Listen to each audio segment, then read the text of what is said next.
Welcome back in, everyone. All right, boys. Stuff's finally happening in the NHL. Well, we spent the first few weeks talking about how the Avs have struggled. There's other struggling teams around the league. We're gonna get to that. We're gonna get to the big news: NCAA CHL agreements gonna completely shift the development landscape. But I think let's start with the Avs and guys. They've turned it like right around now. Not only that, they're starting to get guys back both healthy and from other reasons here. Justin, you put this in our notes. Guys, what's our thoughts on Nichushkin's return for coming up tomorrow night? I mean, I'm excited to have him back.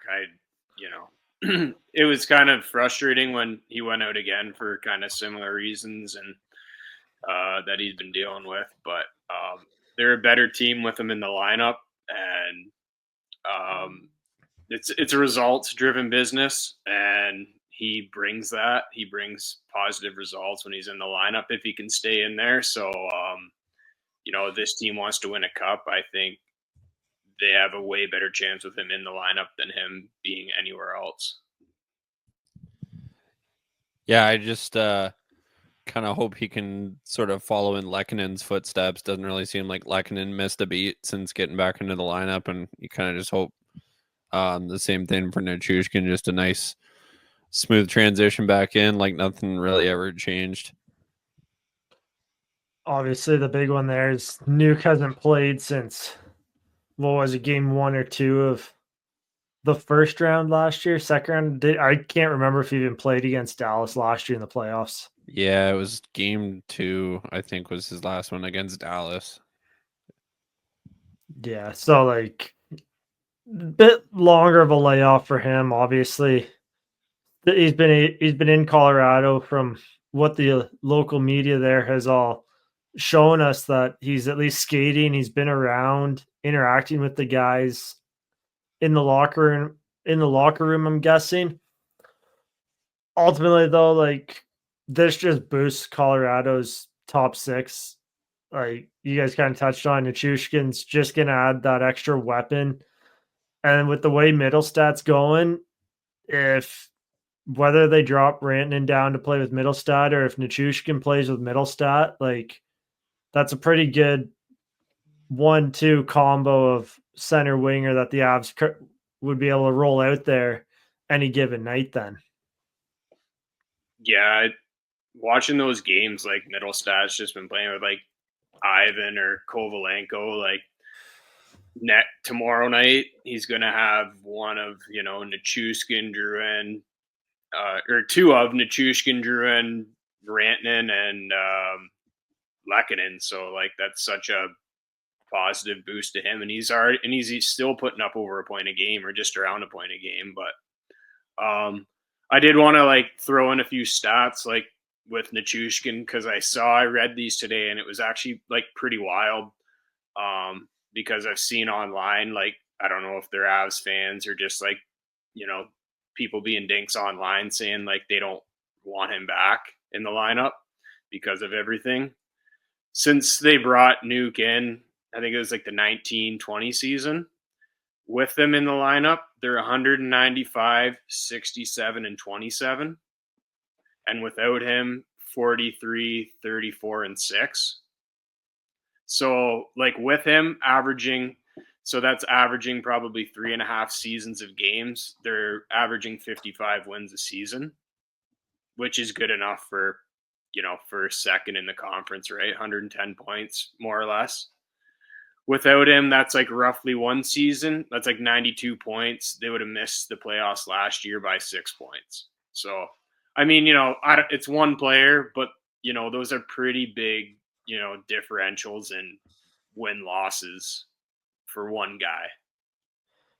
Well, he's kind of developed into, you kind of say, a poor man's Mark Stone in a sense, like that, an elite level two-way forward, two-way winger, where he's in contention for the Selke when he plays and he's on top of his game. Like him and Mark Stone are the two wingers that every year they go out, and you could easily make an argument that they should be at least top 5 in Selke votes because of how they play defensively. So obviously, like, when you lose that, Colorado's not a great defensive team anyway. And just to have his presence back in the lineup is going to be huge to help just take some pressure off their defense and their goaltending, which has turned around nicely, but still it's just going to be a nice luxury to have Nuke back in.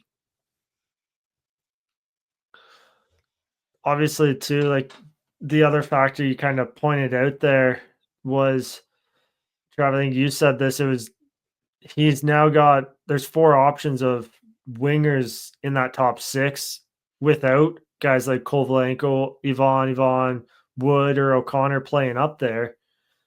It just, all of a sudden now the Avs forward group kind of slots in a lot more where guys should slot in. Like, Kovalenko's going to drop down, play third line with Wood and Colton. Well, Colton's not back yet, but he's going to drop down, play third line, probably where he should be playing.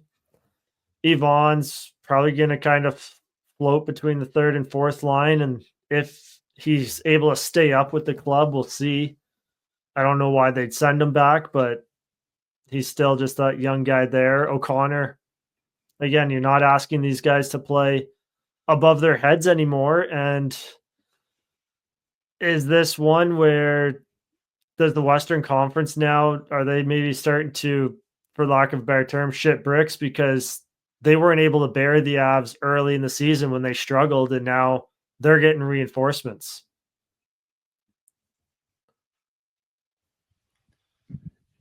Yeah, to an extent. Like, I think everybody kind of knew it was coming, though, too. Like, everybody knew just how banged up they were, and it was kind of only a matter of time before,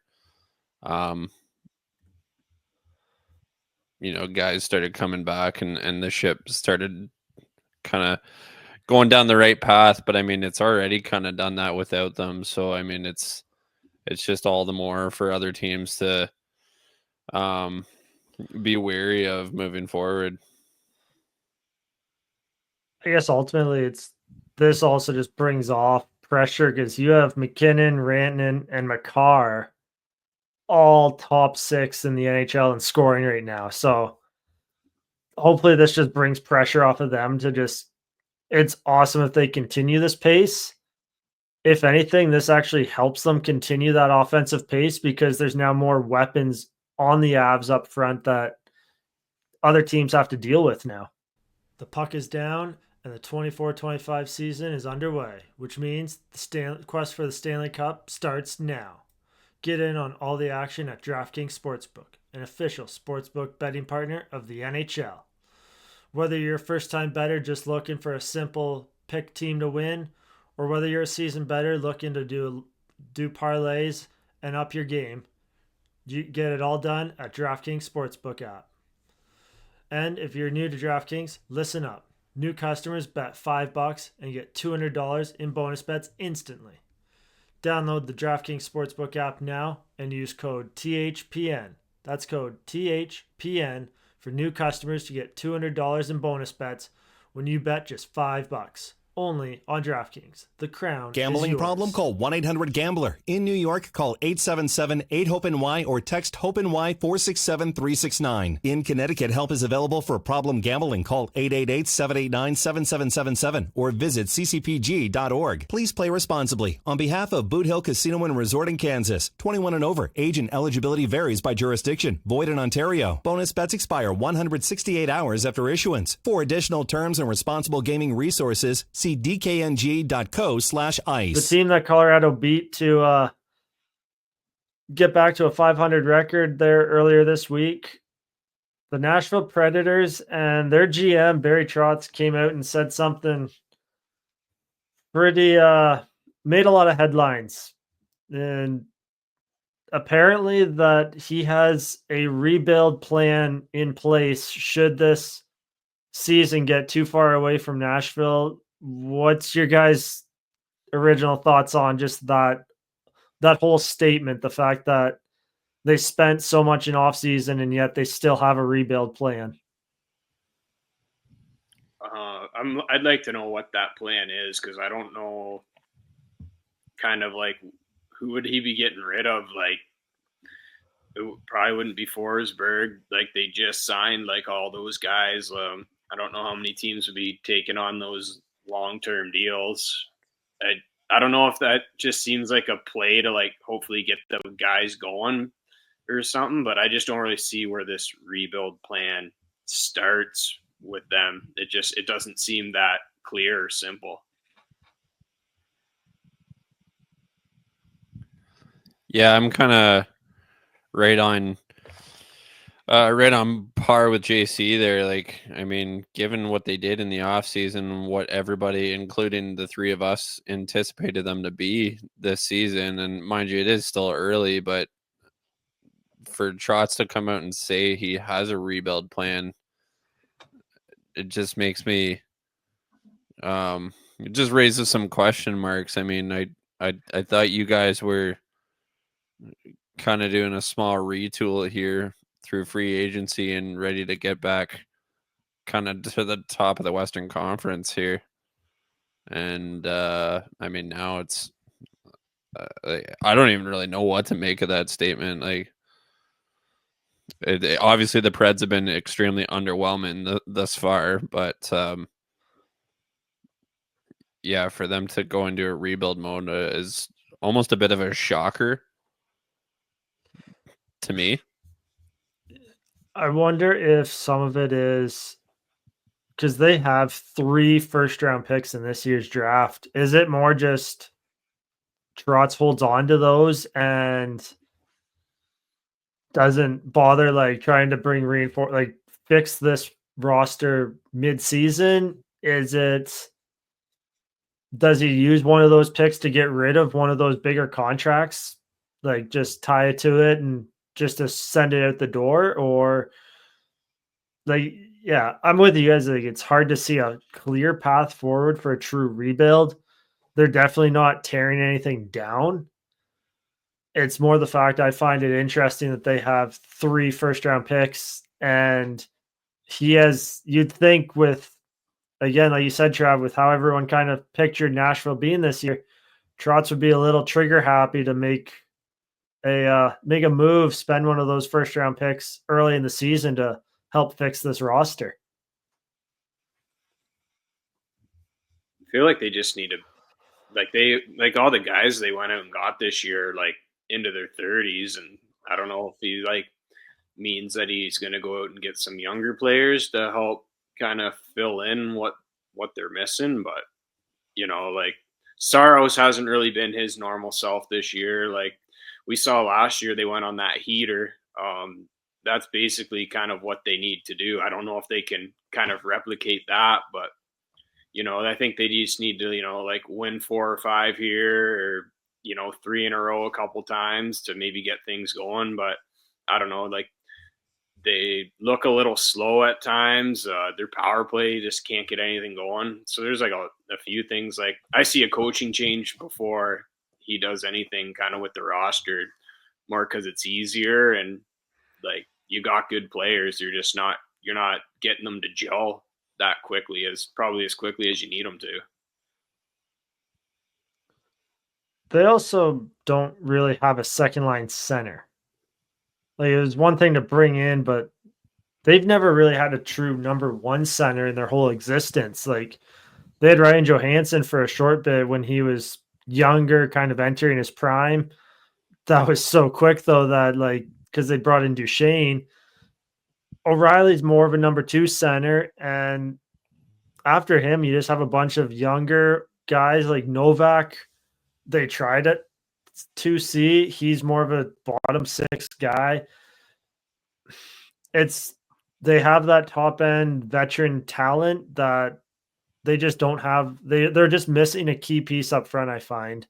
And I don't know why you wouldn't spend 1 or even 2 of those first round picks to basically pry someone away from a team that is more in a rebuild state. Zegras? Yeah. I love that Ryan Johansson got mentioned there. Anybody who listened to season 2 knows where we kind of stand on Ryan Johansson. Well, that just shows though how bad the center position has been in Nashville when he's kind of their only true 1C they've ever had.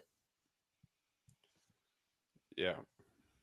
Yeah, they haven't really had anybody like their whole existence. No one really worth mentioning. Thinking out loud here a little bit, but just kind of got the thoughts swirling when you mentioned a coaching change there, JC. I'm just going to throw this out there, and I don't want to dive into this too much. What do you guys think if they were to make one? Do you think Quenneville gets looked at? I think he gets a look. I also kind of wonder if Trotz does a double duty. Yeah. Or if he's done. But I feel like he's done, but yeah, I think he's maybe. done. That's also a lot. There hasn't been an interesting point though. Like Quinn. Yeah, like the last guys to like Pat Quinn, Pat Burns were the two big names that did double duty of coach GM in the NHL. So yeah, I wonder if a name like someone like Gerard Gallant, even like not quite doesn't have the history of Quenneville, but still is kind of a veteran in terms of NHL coaching. He has the experience. So because maybe that's all they're missing right now is just Vermette's he's got lots of assistant experience, but as a head coach, he's still so young and inexperienced that he's just finding it hard right now, probably to truly gel this roster together, like find how everything fits. I do wonder when Quenneville gets a real deep look here, though. Now that Bowman's back in, I think it's just a matter of time now till a GM kind of gets trigger happy for that. So what position do you think a team would have to be in though to like go to Quenneville? I think the moment any coach gets fired this year, I think Quenneville's got to be on the list, like on the short list of pretty much any team at this point. I think so, as long as they're a somewhat legit contender. I don't think he entertains any sort of like rebuild young team. I think it's like, I don't know. There's all these talks. Like, I don't really believe them, but like Montgomery and Boston, like, since their weird start, there's been a lot of talk about him. I don't really see him getting fired, but I see that as a good-looking destination for a guy like Quenneville, like a team like that.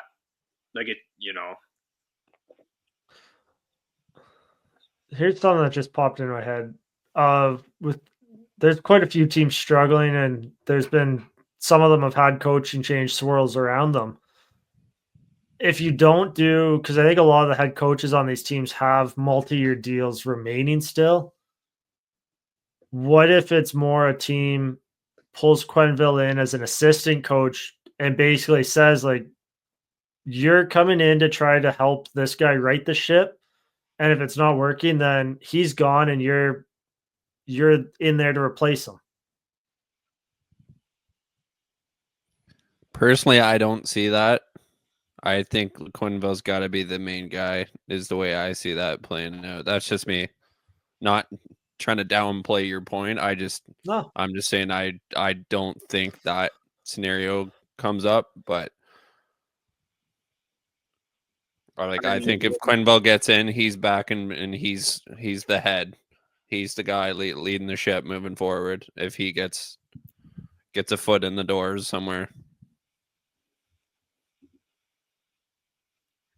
No, probably is what's going to happen. Just with kind of the history, maybe it is one where the NHL even wants Quenneville to prove that he can be responsible behind the bench and doesn't want him just thrown right into as a head coach. So the sights, the sounds, and the memories of live action NHL are unbeatable. Don't miss a moment with GameTime. GameTime Picks offers curation that makes it easier to save more on sports, concerts, comedy, theater, whatever event you're looking to attend. All-in pricing allows you to feature the total upfront price point with no surprise fees at checkout. Again, view your seat and you can determine whether it's worth the price of admission or not. Lowest price is guaranteed every time, or GameTime will credit you 110% of the difference. Your purchase is covered with the most flexible custom service policy in ticketing industry with GameTime's ticket coverage. Take the guesswork out of buying tickets with GameTime. Download the GameTime app, create an account, and use code THPN for $20 off your first purchase. Terms apply. Again, create an account and redeem code THPN for $20 off. Download GameTime today. What time is it? Game time. Let's jump over to the Eastern Conference here, boys. Marty St. Louis, is the honeymoon over in Montreal? I gotta think his leash is getting shorter. I'm not saying he's on the brink of being fired, but I'm just saying I think the novelty of him being there is maybe wearing off a little bit. I'm not trying to say he's any less liked. Like, he's obviously a fan favorite in Montreal, but I just think all the looseness and all the big chain he had to play with this team over the last 2 seasons, I think is being shortened up a little bit. And it's like, realistically, Montreal's was probably never and probably will not make the playoffs this season. I don't think anybody would be surprised by that, but I think they're at a stage now where they needed to show that they are taking significant steps, and that hasn't really happened this year. They've been an absolute liability defensively, first and foremost. There's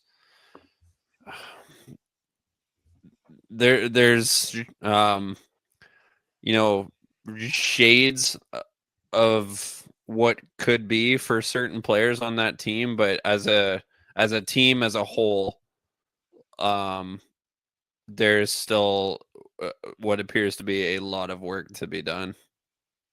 And myself, I mean, I'm starting to wonder, is all this build up that Marty's kind of played into, with the Canadiens, is it like, or is everybody still going to keep buying into it? Or at what point do you start to wonder if his coaching is maybe just not fit for what this team needs? I bring it back to my comment about Vermette in Nashville. Is he doesn't have Vermette doesn't have much experience head coach wise. He's got NHL assistant coach experience. St. Louis had nothing coming in. Like, what was he coaching? Bantam hockey for half a season when the Canadiens hired him. So, and like you just said it, Trev, this was kind of a year where people expected Montreal to start making strides, start being a competitive team into February, maybe March, at like somewhere later into the season, not be out of it by November, because you just can't be trusted defensively. And it's just a situation where St. Louis is really going to be tested here in terms of how well he truly can coach in this league, and just to turn this ship around and actually make Montreal a somewhat competitive team the rest of the season. Like you kind of said it, they're not anywhere close to a playoff team, but they have to at least show that they're a competitive team for the rest of the season. Yeah, I kind of thought Montreal would be a team this year that would maybe turn a few heads, and you'd be like, wow, this team is like exciting to watch, even though, they're still so young and they're obviously not a playoff team yet. But I mean, right now it's not even that. like a Hudson. Don't get me wrong, Hudson's made a number of plays there where you're like, wow, this kid is going to be special. But I've also watched him do lots of head fakes and twists and turns like he does so well, only for the puck to really end up nowhere. And I know he's a rookie. I'm not bashing on him. I'm just saying it's the team structure there is lacking big time. That Montreal struggles almost relate to Buffalo too, with like there's so much young talent on the roster that you expect them to soon start turning a corner. But it's the NHL. You can't rely on a bunch of 18, 19, 20, 21, 22-year-olds even to carry your team through a season. You need like good veteran guys to help insulate them. And especially on that Montreal blue line, they have Matheson, who was a revelation last year. He's taken a step back this year. And then they have Savard. And after that, you have a bunch of rookies or sophomores filling out your blue line. That makes it tough on goaltenders. They got rid of a veteran in Jake Allen for a goaltender who probably helped cover up some of the defensive gaps last year at times. I kind of like, I pretty sure I said it in our season preview with San Jose. They did the right thing by bringing in a bunch of veterans this offseason because they insulated guys like Smith and Celebrini to just let them play hockey. And Montreal's kind of just thrown their young guys like, here, you got to go be a top 4 guy and save this team. Like, very few guys actually can do it. And it stunts or delays or just completely obliterates any development that player could possibly have to reach their potential. Like you said, Hudson's shown flashes, but if Montreal doesn't find some way to insulate him better, who knows? Like, he could be a guy that dazzled in his rookie year, and in 2-3 years, he might not have a place in the league because his development just got shattered. Yeah, absolutely. Yeah, I agree with that 100%.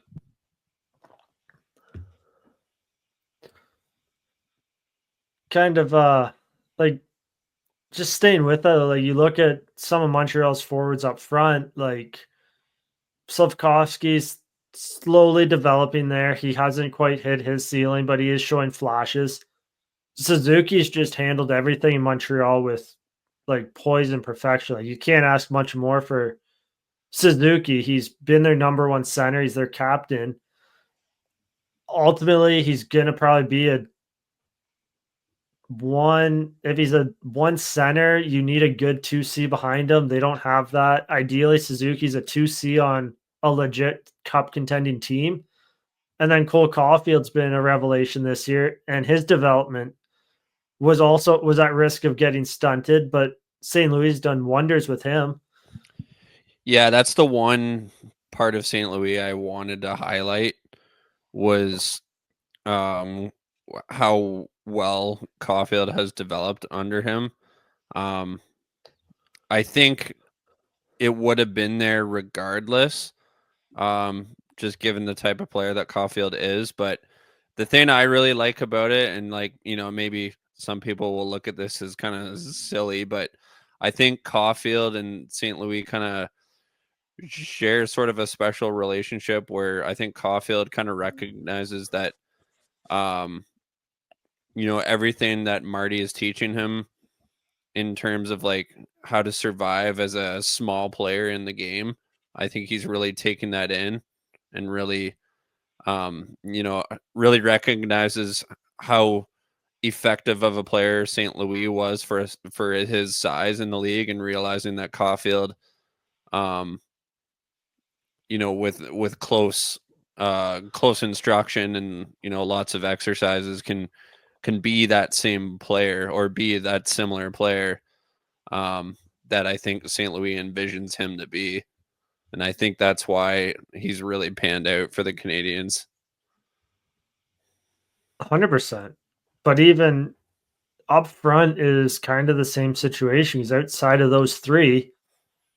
You have a project in Kirby Doc, who's once again coming off like this is last year was a second big injury in his young career already.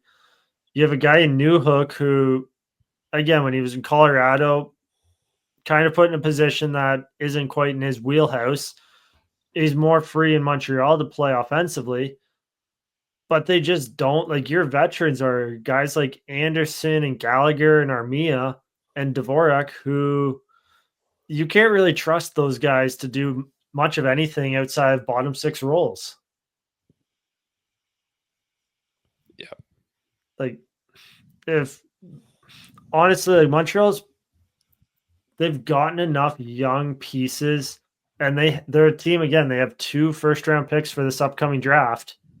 Why keep both of them? Like, spend a first-round pick and get a legit, like, mid to late 20s NHLer who's on 2 or 3 years left on his contract to come in and help this top 6 out.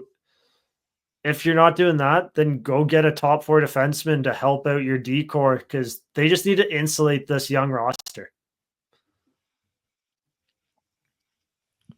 Yeah, absolutely.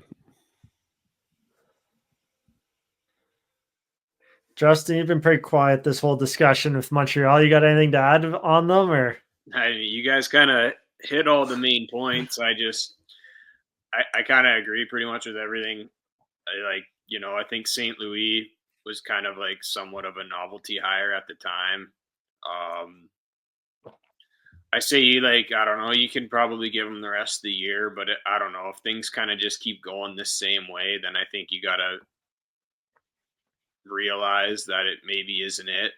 I think he'd make a good kind of associate coach or like skills guy or something like that, right? Like you could have him around in some sort of capacity, but I think at some point with this team, if you want them to make strides, there's a lot of what you're saying, like there needs to be a bit of roster reconstruction around these main 4 or 5 guys, but then I think you need a guy that's kind of been around a little bit at least to kind of help push these guys to the next level.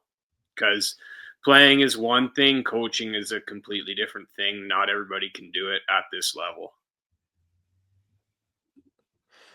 And again, like, you got another thing with Montreal too is they have Demidov coming in the next year or two. You basically want to be at least contending for the playoffs when he comes over on his ELC, because you don't want to waste, because as soon as he starts needing big contracts, then you start risking getting into cap hell.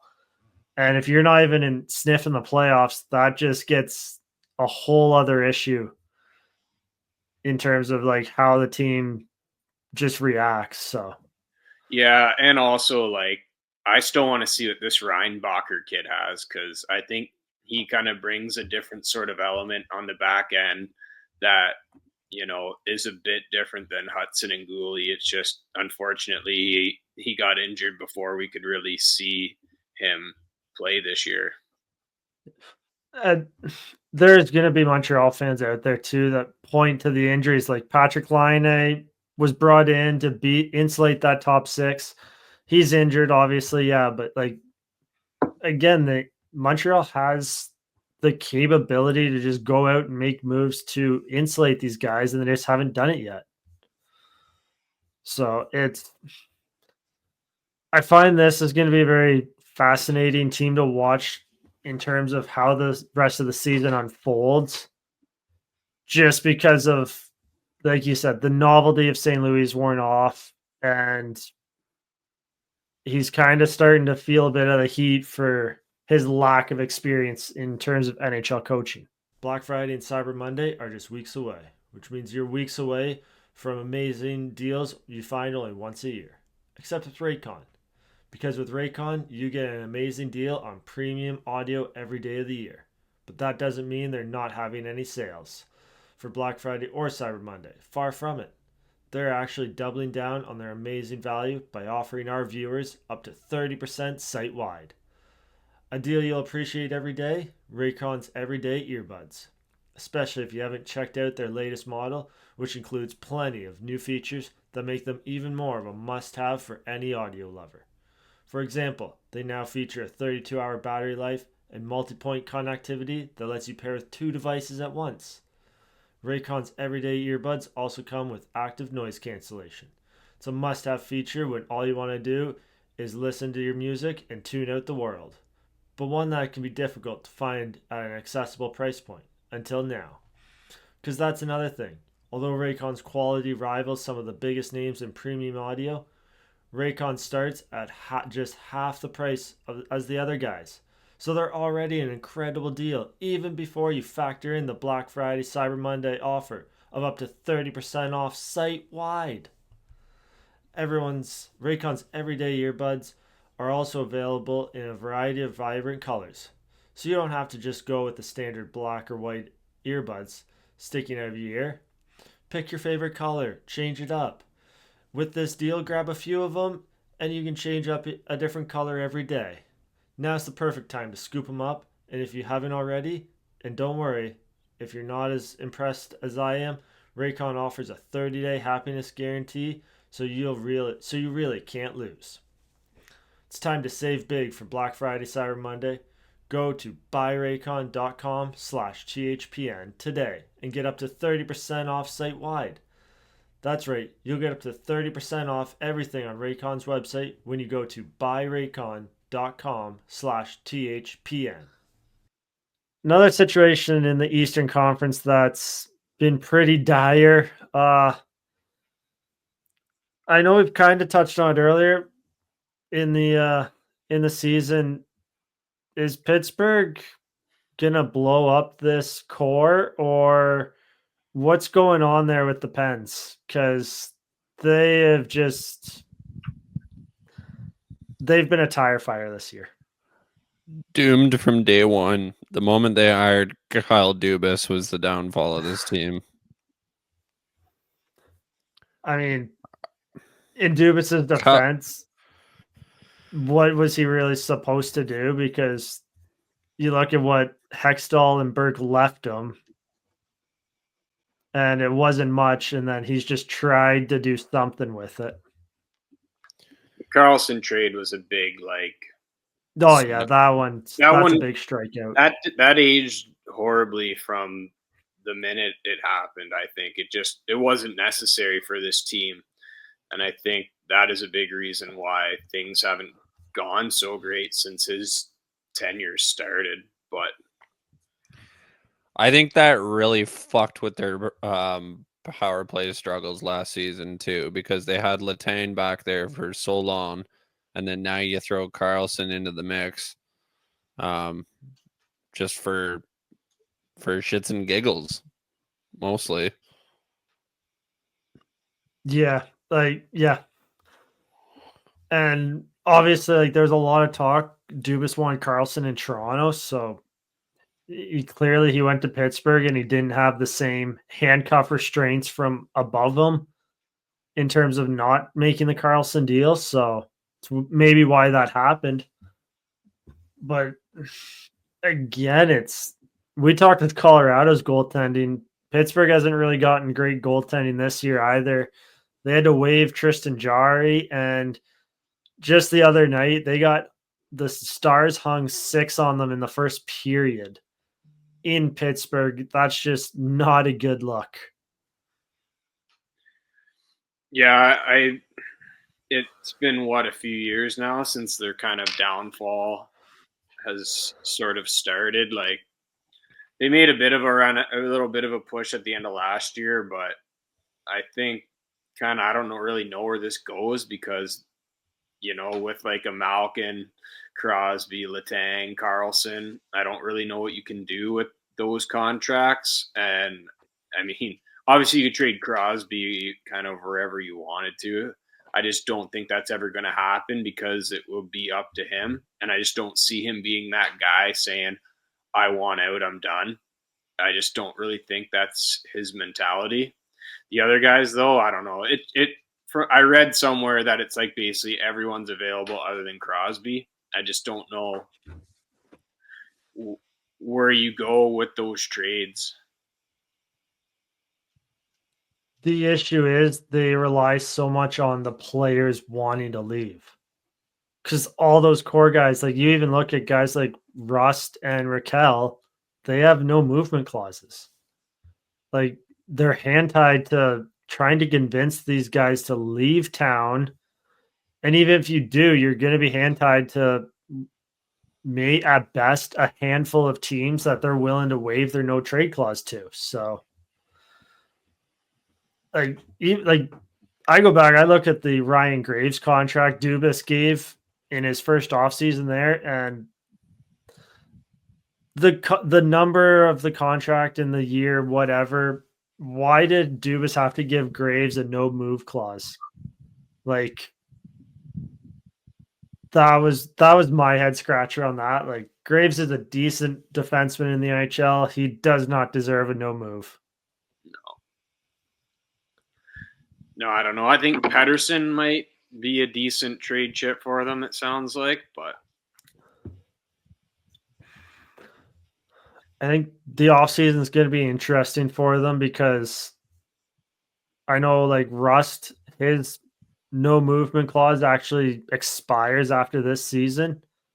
So like he's a trade chip they can make to free up some cap space and try to get some pieces back and get younger. But like there's just no easy path forward in Pittsburgh. no, but I mean that core did what they had to do. Brought them 3 cups, brought them back to, relevancy after a lot of dark years there in the, late 90s, early 2000s. Oh, for sure. Like that's maybe the worst thing though is when you still have a guy like Crosby and Malkin on your team, like you almost feel a bit of pressure to build something around them to at least try to contend for a playoff spot just for those guys. I mean, look at Washington. They found a way to do it so far this year, right? Like, we've been pretty vocal about their team last year, but, this year is nothing really like what they looked like last year. I don't know if it's the exact same, but I mean, pretty similar. They just look energized, man. They just look like they're playing for something out there. Whether they have a goalie. Yeah, that helps. They have a goalie too. Well, yeah, that's a good starting point as well. But you're right, I agree. Like they look more into games, like they're not, getting shell shocked or anything like that. Like they look quicker. They look, I don't know, their younger guys are stepping up. Like Pittsburgh doesn't really have guys like that. Well, that's little trivia for you guys. Try it without looking it up. Who's the youngest forward on the Pittsburgh Penguins? Youngest forward on the Pittsburgh? No, I'm just kidding. Well, would it be that Cody Glass? No, there is someone younger. Glass would be the tied for the third youngest at 25. Youngest forward on the Penguins. Like that Pushkin guy or whatever? No, he's 25 as well. It's a Russian.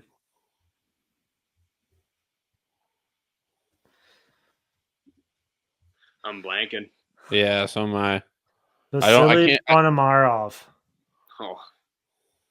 Yeah, I don't think I would have guessed that. Yeah, I probably wouldn't have either. No, because I think he's what was he? Yeah, he was a second round pick. All right. He came over in the Getzel trade. That's why, he was not even a Pittsburgh draft pick, but again, he's a guy that outside of McGroarty, any of Pittsburgh's young guys, like 22, 23 and under, at best are going to top out at third, maybe second liners. Like they just don't have any young help on the way. Like Washington at least drafted somewhat good with McMichael and Mirachenko, or however you fucking say the one Russian name. They got Trotz or Protas on a good deal in the third round. Like Pittsburgh just needs to start drafting well here, and they might be able to climb out of this relatively, maybe by the end of Crosby's contract. But again, I just go back to Hextall and Burke just destroyed this team for both current and future because they just left nothing. They like emptied everything to try to take an aging team and just add more age to them. Man, Hextall really did his number on fucking Philadelphia and Pittsburgh. Yeah, what'd the state of Pennsylvania ever do to him? But just wants to see her burn. Yeah. It's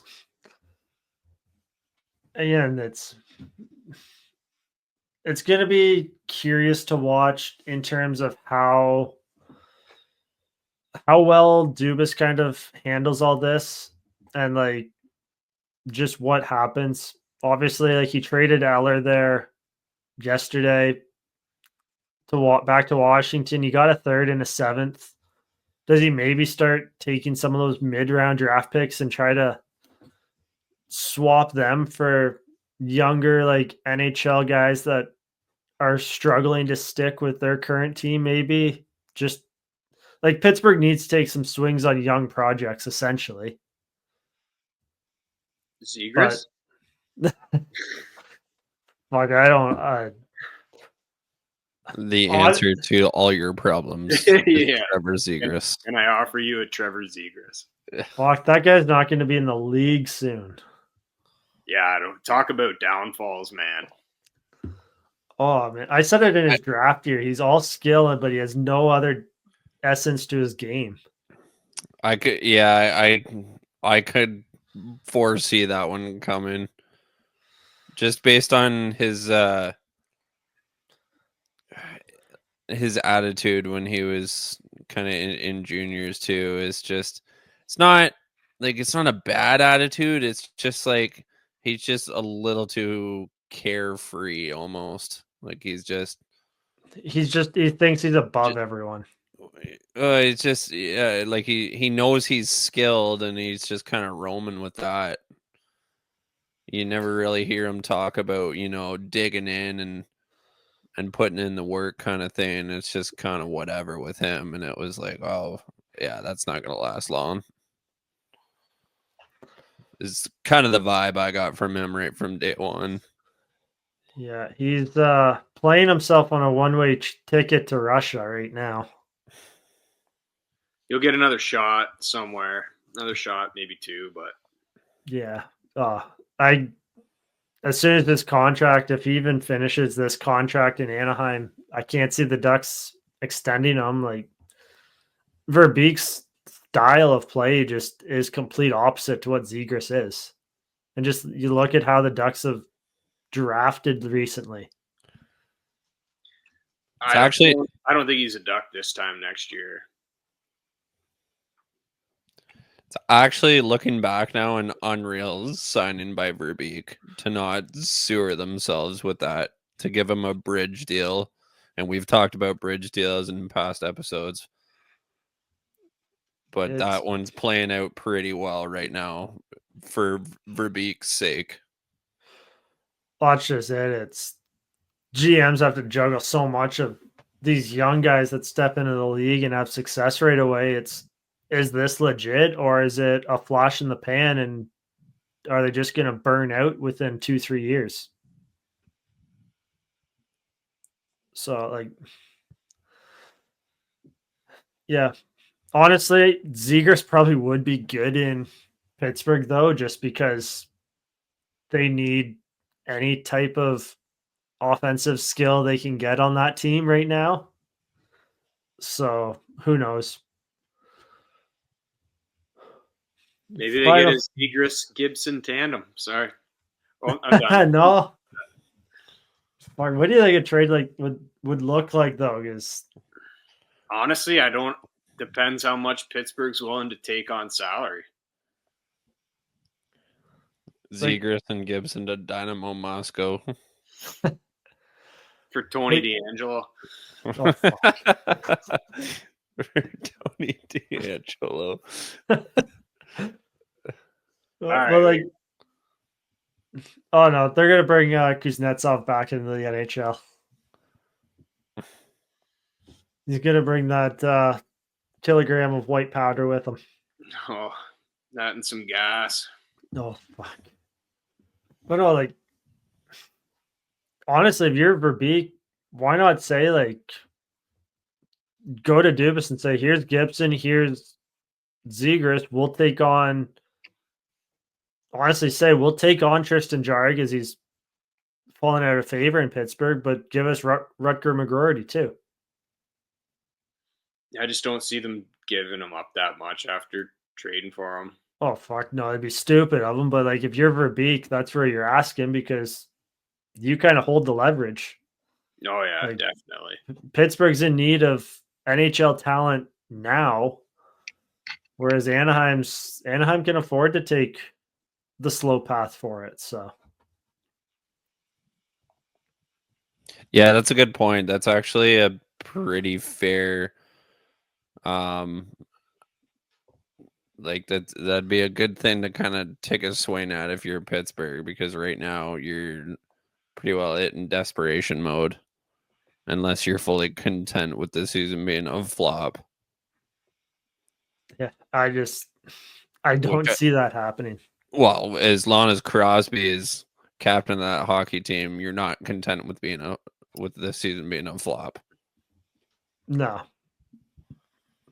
Especially since fucking him and Malkin could turn the clock back here for a 10-15 game stretch, and all of a sudden, next thing you know, Pittsburgh goes like 12-2-1 or something in a 15 game stretch because Crosby and Malkin just decided to go supernova again.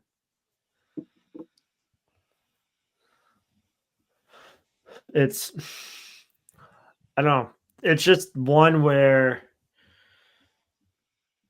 no team's going to be jumping to help Dubas in this situation, regardless of what Dubas offers. I think any move he makes right now, it's going to be an overpayment. Yeah, 100%. But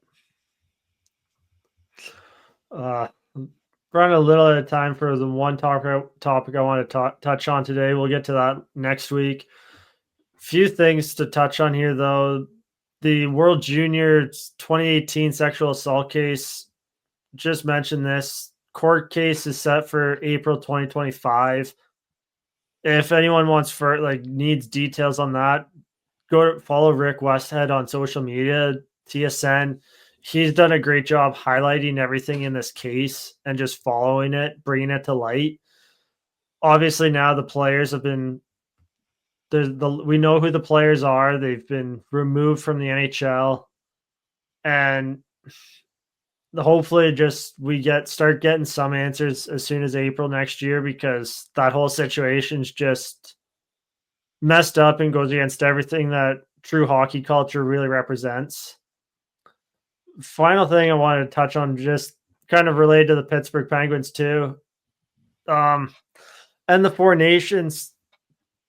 There's a guy from Sweden, part of their national team selection, who just ripped Erik Karlsson for his selection, because basically saying he's all offense and he's such a liability on defense that in a short tournament like the Four Nations going to be, why is he there?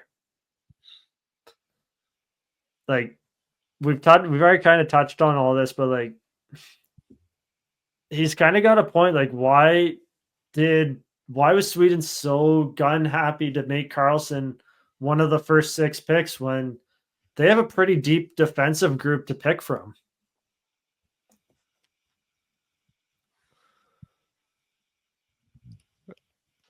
I don't even have an answer for that, to be honest. Like that's it. Why? And I don't have an answer to the why. I don't know. Is it like a name value thing, or like past accomplishments, accolades, things like that? I'm not sure. Cash under the table. Politics, maybe maybe they do it the way Hockey Canada does it with that sort of thing. Fuck. But like I don't know. It seemed weird to me when I saw it. I saw him picked to begin with, but Yeah, because like honestly, I kind of thought about it yesterday. Off the top of your head, I can easily name 6 defensemen that can make up the Swedish blue line, and Carlson isn't on it. Like there's enough top end defensemen in the NHL that from Sweden to fill out that blue line that they just don't need to take the chance on Erik Karlsson. yeah, like he's going to be like the 6th, 7th D man on that team, and because he has to be. Yeah. Would you almost even just say like go play third line wing? Because Sweden's downfall is kind of they get thin up front after the top 6. Like, you know what I think maybe plays a small part of it is his one-off season he had 2 years ago. Like, is everybody still looking at, or is everybody like kind of looking back on that and being like, oh, hold on, like, yeah, he had a couple down seasons, but he still got it. I think that was a bit of a fluke, to be honest. And unfortunately, I maybe potentially played a part in these kinds of decisions. Like I bet you if you take that one off season away, I bet you Karlsson doesn't even get a sniff at this team. yeah, that's exactly it. He had that 100-point season where pretty sure a majority of his points came on the power play. He was still like a negative 30 something on the Sharks. Should not have won the Norris that year. No, that honestly, him winning the Norris that year just cemented the fact that the Norris 9 times out of 10 is going to go to the D man who had the best offensive season. And yeah, but like, no, it's obviously like once these rosters get announced here in a few weeks, we can dig through them and just see like there's going to be question marks on Canada's roster, especially when it comes to the goaltending, mostly because there's no goaltending in Canada right now. But then again, like, I don't know. I can't see Finland really having question marks, and the U.S., I think, probably going to be the favorites going into this tournament. So, yeah, they will be the projected favorites, but we'll see. They never, I don't know. At the top level, they never seem to put it together in these tournaments, but this could be different now because we haven't seen. It's kind of a new era. It's a new, they've got a lot more skill, a lot more, kind of all around players too. So it's been so long since we've had best on best too. Like it's hard to gauge it. It's been a decade. It's hard to fucking gauge it. We haven't seen any of it recently. We've gone from a goalie tandem of, Price, Luongo, to Binnington and Hill. Put it this way: this will be the first best on best tournament where Canada's the worst team in goaltending, because they went from Brodeur, Waugh, Belfour, Joseph in the late '90s, early 2000s to Luongo, Price, and now no one. Yeah, give Fleury a shot at the team. I wouldn't be surprised if he gets backup role. I'm not even fucking joking. Like, don't count him out on it. Like, no, he's the one guy that has international experience. And I know he wasn't the starter on any of those teams, but I don't know.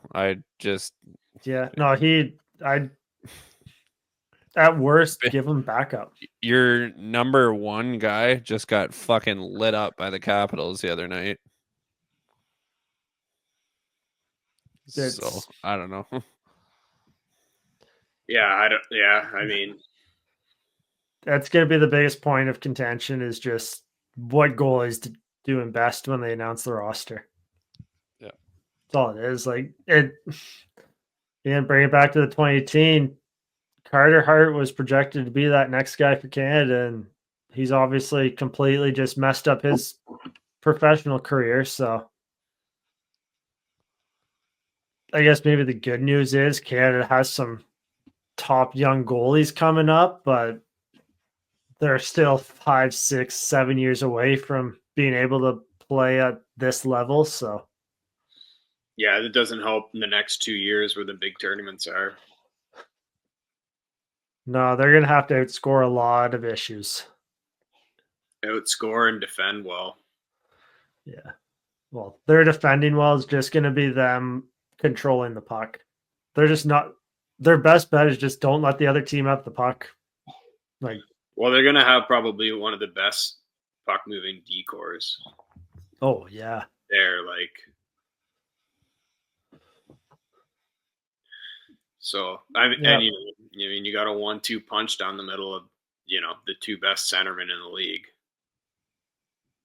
Yeah, McDavid, McKinnon. You love Crosby, and like honestly, if Braden Point is like that third line defensive center, even like for as good as the US are going to be down the middle, it's kind of hard to match what Canada has at the center position. That's good. That's like it's going to be their bread and butter. Those like top 3 lines, man. Like then they're top 4 D men. But it's a short tournament. Like yeah, anything can happen. You're not trying to win a 7-game series here. It's one game. You need to be hot for whatever 2 or 3 games, right? So. And the good news, Canada's goaltenders are pretty good at just getting hot for a short stretch. But like, I mean, both those guys, Bennington and Hill, like when they were in the big moments, they were good. Yep. So, yeah. Well, we'll see how this goes. Yeah, I think it's early mid-December when those rosters get announced. So that's coming up. Obviously, World Juniors are starting to approach. That's a few weeks away, and we'll get that training camp roster announced. That'll be an interesting one. We'll have boots on the ground. There you go. Forgot you're going to that. But then, yeah. So that's all for today, folks. Thanks for tuning in. Catch us next time on Snapping It Around.